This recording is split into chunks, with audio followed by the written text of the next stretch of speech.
This episode is brought to you by Levitt Pavilion.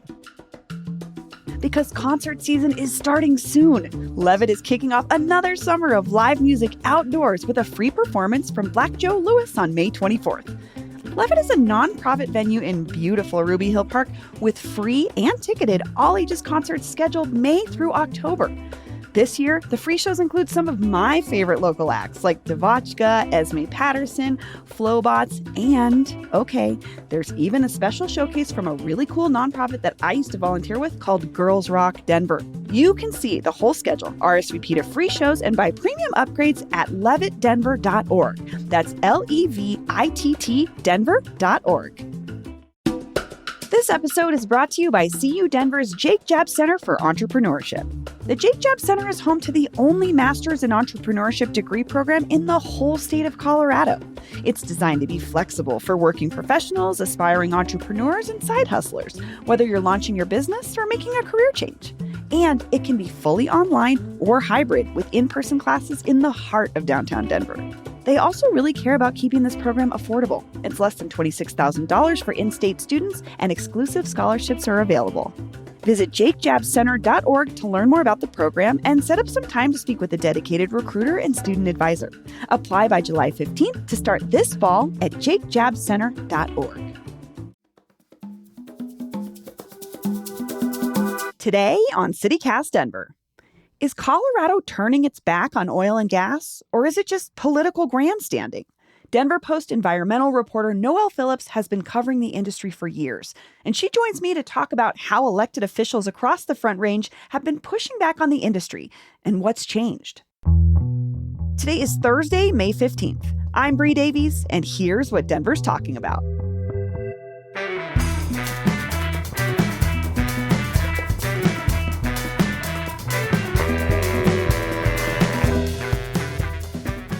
Noelle Phillips, welcome back to CityCast Denver. Good morning. Good morning. So you've been reporting on Suncor for a long time. And I have to say, reading your stories lately, it feels like something has changed. Do you think the mood in Colorado around Suncor has shifted? For the people who live close to the refinery, no. But their voices, after years of speaking up and speaking out loudly, I think it's being effective. And that more people are like, oh, yeah, okay. This is serious after decades. Yeah, that's how I feel. And I think when they got the state legislature to pass the Environmental Justice Act in 2021, that's made a difference as well. And that was years in the making. I just think the persistence from Commerce City and North Denver has worked. So maybe just remind us, for folks who maybe aren't super familiar, what is Suncor to Denverites? Yeah, so Suncor Energy is the only refinery in Colorado. The company is based in Calgary, Canada. There's been a refinery on the banks of Sand Creek in Denver since 1931. And it's changed hands over the years. In the early aughts, there were two refineries owned by two different oil companies, and Suncor bought both. So now two refineries operate under one umbrella, which is Suncor. So about 40% of the gasoline that we put in our cars and trucks in Colorado comes from Suncor refinery. Almost all the asphalt used to pave our streets and highways comes from Suncor. And a lot of the jet fuel used at DIA comes from Suncor. So I'm glad you brought up the asphalt situation, because that was something you recently reported on. Interestingly, in this long line of stories about Suncor, is that last week, Denver City Council, for the first time in my memory at least, rejected a contract with Suncor for that very thing, for asphalt. What was this contract exactly? Yeah, so the city paving department, it was time to get a new contract for liquid asphalt, which is what Suncor provides. When you pave a street, you take the liquid asphalt, which is a petroleum product, and blend it with an aggregate of like gravel and rock and sand, and then that's what we drive on. So they were getting the lowest bidder on the contract with Suncor. Now, they haven't had a asphalt contract with Suncor in several years. Their most recent one was not Suncor, but this time Suncor put in the lowest bid at $25 million.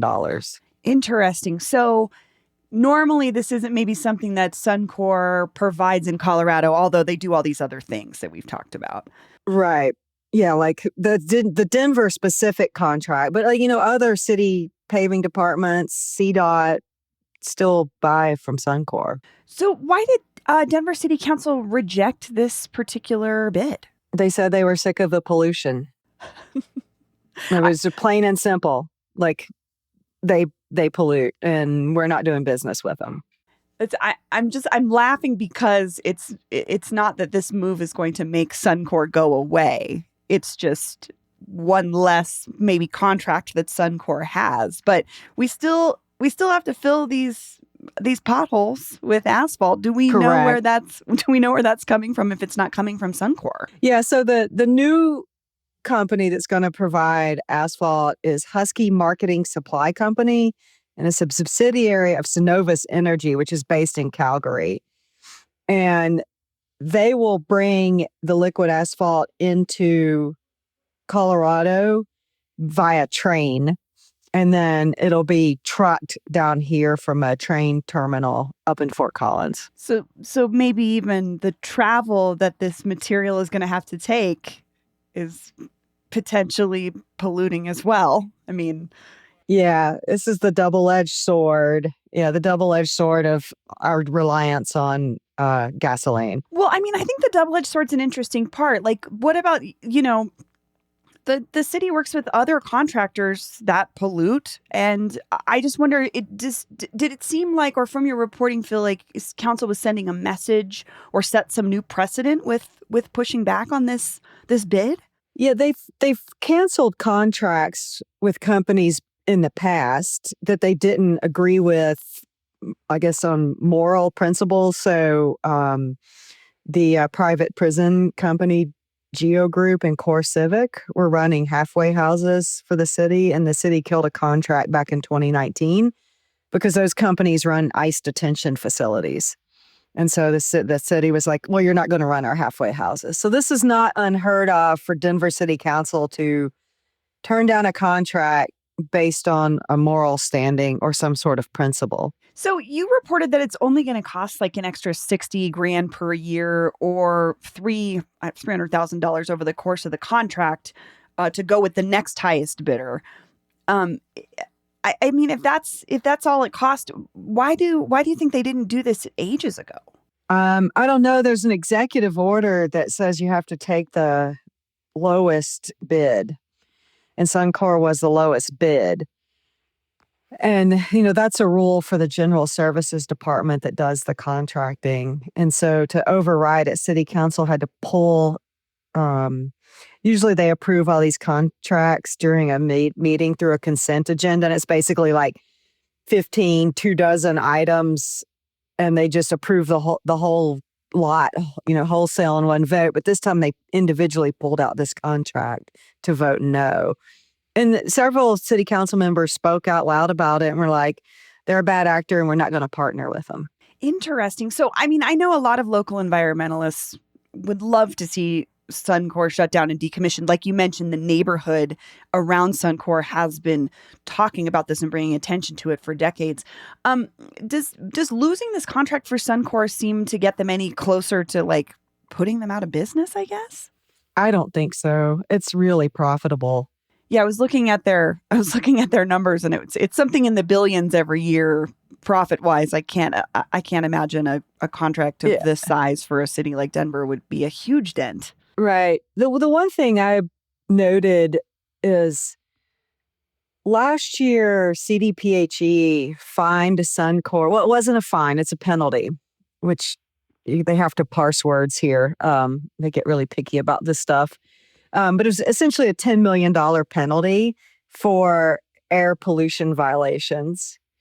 And so canceling this contract was more than twice that penalty, if you look at like the financial cost. But in the grand scheme of like big, Canadian Suncor, $25 million is not much. Kind of a drop in the bucket. This kind of gets us to this other big story that you've been covering, which is this lawsuit that Boulder actually filed against Suncor and ExxonMobil. Can you give us a background on that case? Yeah, so this lawsuit has been bouncing around various levels of state and federal court for years. Started out in state court, went to federal court, got kicked back down to state court. And so it went to the Colorado Supreme Court. And Boulder city and county governments want to hold Suncor Energy and ExxonMobil accountable for knowingly driving climate change. And they want them to pay for the damage that has caused in Boulder. So like more potent wildfires, extreme floods, that sort of thing. And Monday, the Colorado Supreme Court said, yes, this lawsuit can proceed in state court.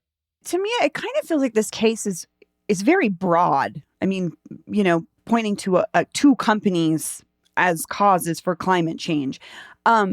Have you heard of another case where a company has been held for, liable for damages like this, like their impact on the climate? There's been multiple lawsuits filed around the country, and there's more than this one pending. But so far, none of them have reached a finale, and so nobody at this point has been held liable for it.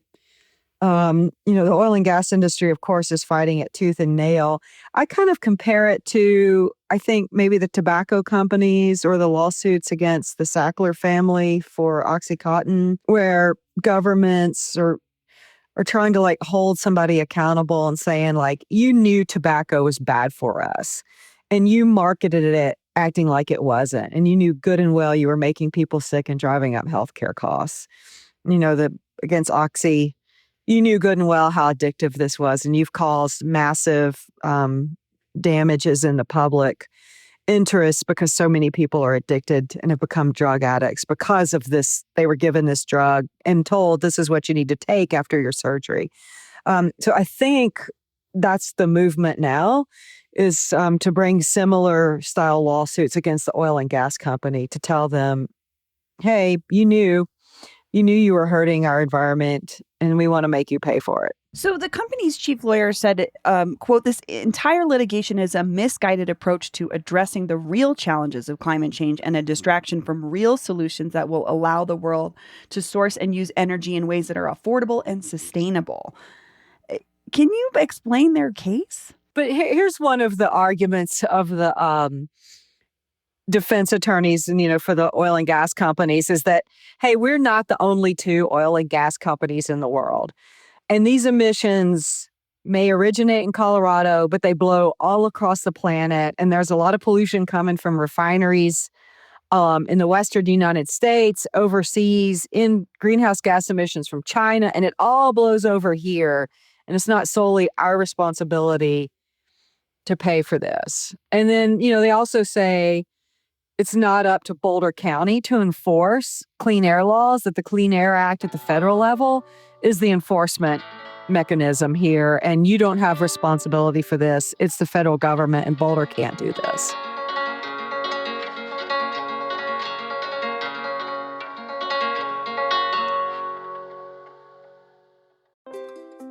Hi, I'm David Plotz, the CEO of CityCast. We've all set health goals: lose weight, exercise more, eat better. But without a plan, those goals often fade. That may have happened to you. It has definitely happened to me. And that's where Prolon comes in. Prolon's 5-day fasting mimicking diet gives you a science-backed, structured approach to stay on track and see real results. And now Prolon is upping their game with the new next-gen 5-day program, delivering the same science-backed benefits in a cleaner, more convenient, and more flavorful format. Prolon is a plant-based nutrition program featuring soups, snacks, and beverages designed to nourish the body while keeping it in a fasting state, triggering cellular rejuvenation and renewal. Next Gen builds on the original Prolon with 100% organic soups and teas, a richer taste, and ready-to-eat meals. Developed over decades at USC's Longevity Institute and backed by top U.S. medical centers, Prolon has been shown to support biological age reduction, metabolic health, skin appearance, fat loss, and energy. I've been doing the 5-day program, and I feel so much better. I really enjoy the tasty energy bars, the snacks and soups, and the fact that I can enjoy meals, even though the calorie count is super low. The flavors and textures are excellent. An olive oil snack here, broccoli and quinoa soup there, hibiscus tea, a yummy nut bar. It's got the benefits of a 5-day fast, but doesn't have the challenge of doing it with pure liquids. It's a system reset. And also, I know this sounds funny, but it's not. The packaging and directions are fantastic, clear and well organized and thoughtful. For a limited time, you can be first in line to experience the new Next Gen at special savings.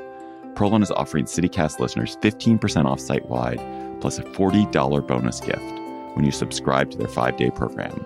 Just visit prolonlife.com/city. That's PROLONLIFE.com/city to claim your 15% discount and your bonus gift. prolonlife.com/city. This episode of CityCast is sponsored by Babbel. Learning a new language opens the door to new friends, new cultures, maybe even a whole new life. So why not start the journey today with Babbel? You can start speaking a new language with confidence thanks to Babbel's conversation-based technique. It quickly teaches you useful words and phrases about the things you actually talk about in the real world. There are more than a dozen languages available for you to learn at your own pace, with material tailored to your individual proficiency level, interests, and time availability. I'm David Plock, CEO of CityCast, and I've been learning Spanish with Babbel and brushing up a teeny bit on my French. But there's also Turkish, Swedish, Dutch, German, many more languages. Babbel's tips and tools for learning a new language are approachable and accessible. It's like having a private tutor in your pocket. I particularly love Babbel's guided conversations, which let me practice real-world conversations. What to say at the doctor's office, how to leave a party, using speech recognition to make sure I'm getting the pronunciation right. Babbel's mobile app and website have real-time feedback, progress trackers, and clear visualizations. They're helping me improve my Spanish in only 10 minutes a day. So get talking with Babbel. I want you to learn another language, so I'm teaming up with Babbel to gift you 55% off subscriptions, but only for CityCast listeners at babbel.com/citycast.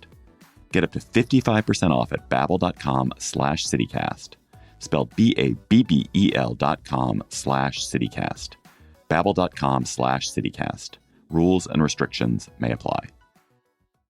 ChatGPT Plus is free for college students through May. Here's the thing. You've got a lot to do between now and then. Studying for finals, writing papers, trying to keep your life on track, and ChatGPT can help with all of it. It can quiz you for your econ exam, make a study guide from your French notes, plan out your meals and study breaks. It can get really specific on how you like to learn. It can even help you come up with ways to stop procrastinating. So from now until summer break, take advantage of all the ways ChatGPT can make your life easier. Restrictions apply.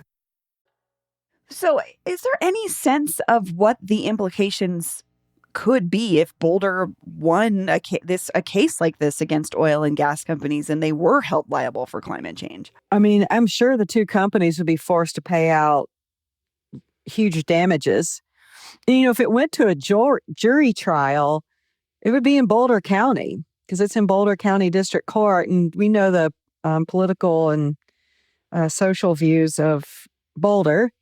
So I'm sure the oil and gas companies don't want that. And then if, Boulder is successful, I mean, we could all see like multiple cities and counties around Colorado and the state jumping on the case and like filing their own lawsuits, hoping to also get a payout. Yeah, I love the example you give of like the tobacco company situation or the Sackler family and the OxyContin situation, because that's just a great way to understand how something like this could proceed and what the outcomes could be. Because I'm remembering when they were then debating taking the Sackler family's name off of wings of museums that they had donated to, like very big implications for these companies. So it could be something interesting to watch.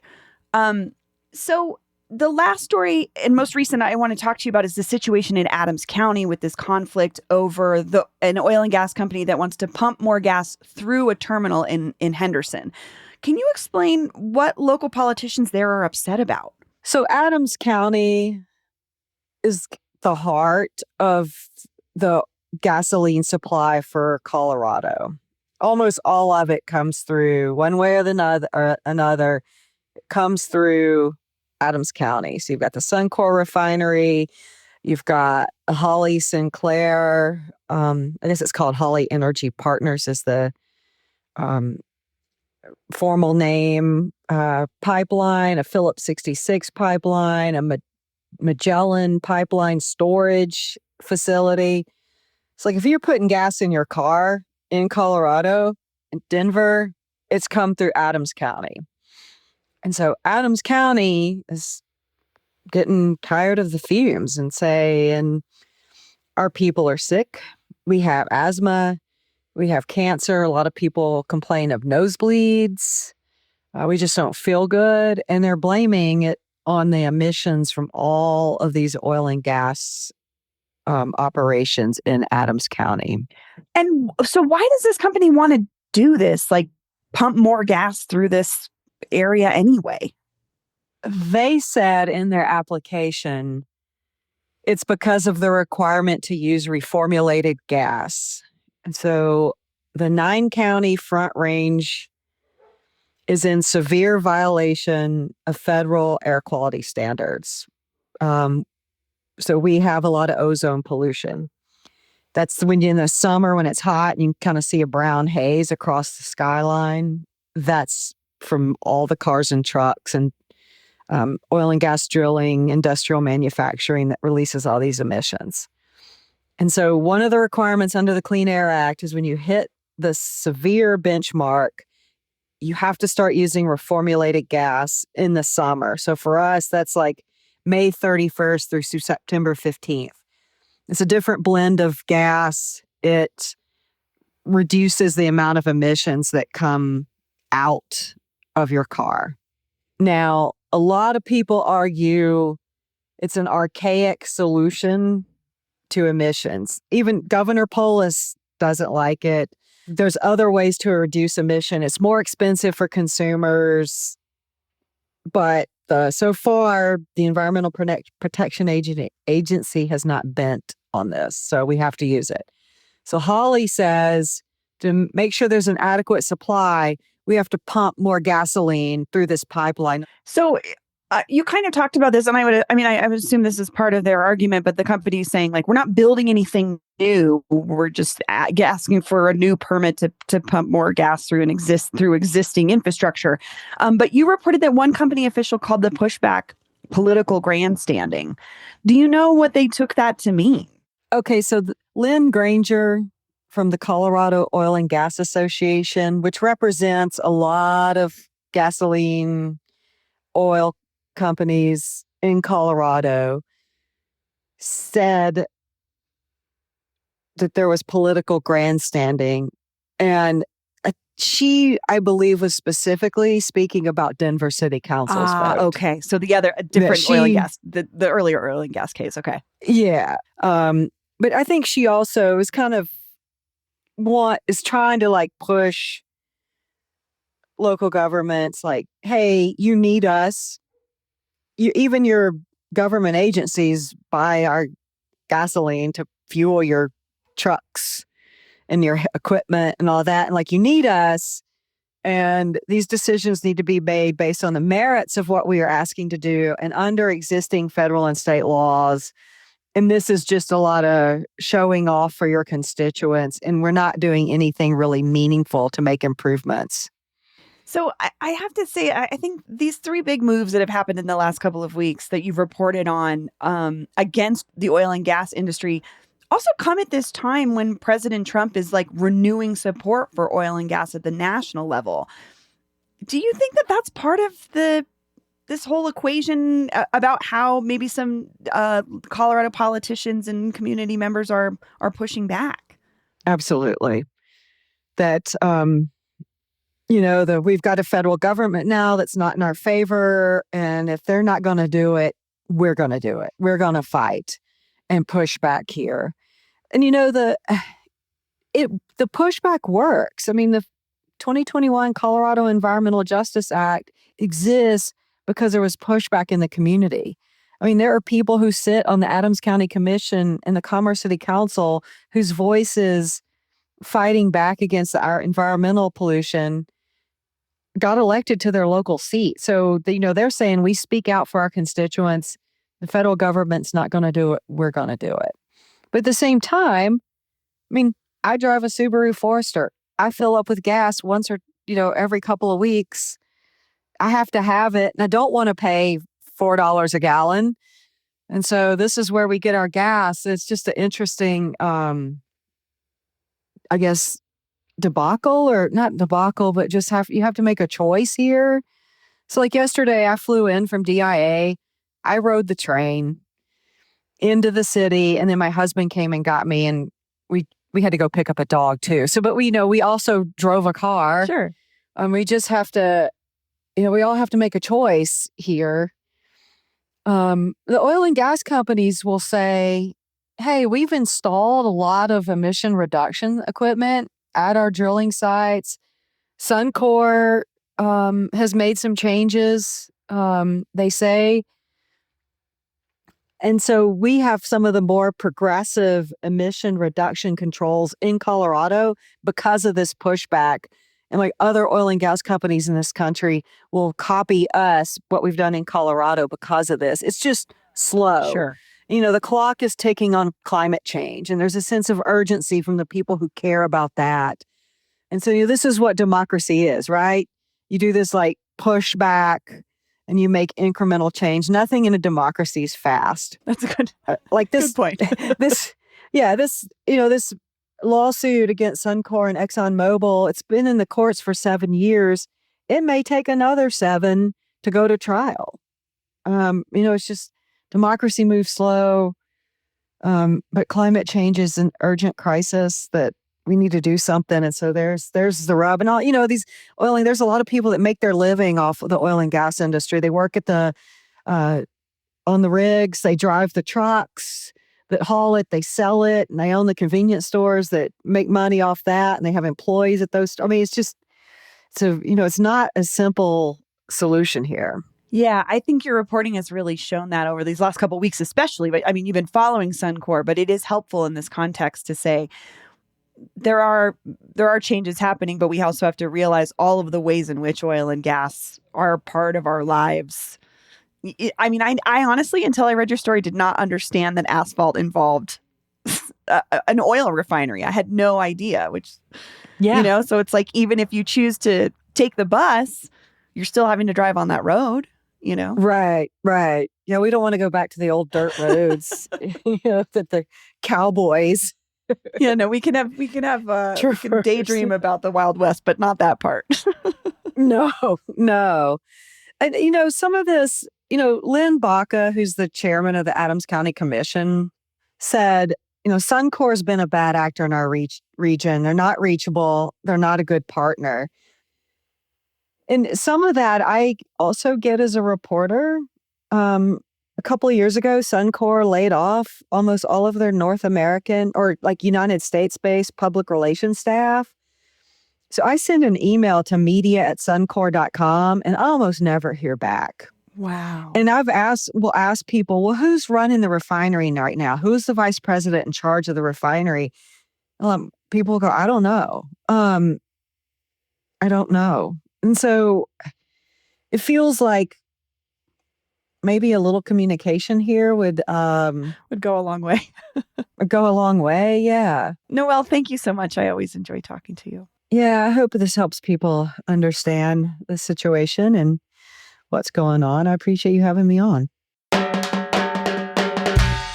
That's all for today here on CityCast Denver. If you enjoyed this show, why not take a minute to tell Suncor CEO Rich Kruger about us? Rate the show wherever you get your podcasts and subscribe to our morning newsletter and learn more about us at denver.citycast.fm. We'll be back tomorrow morning with more news from around the city. See you later.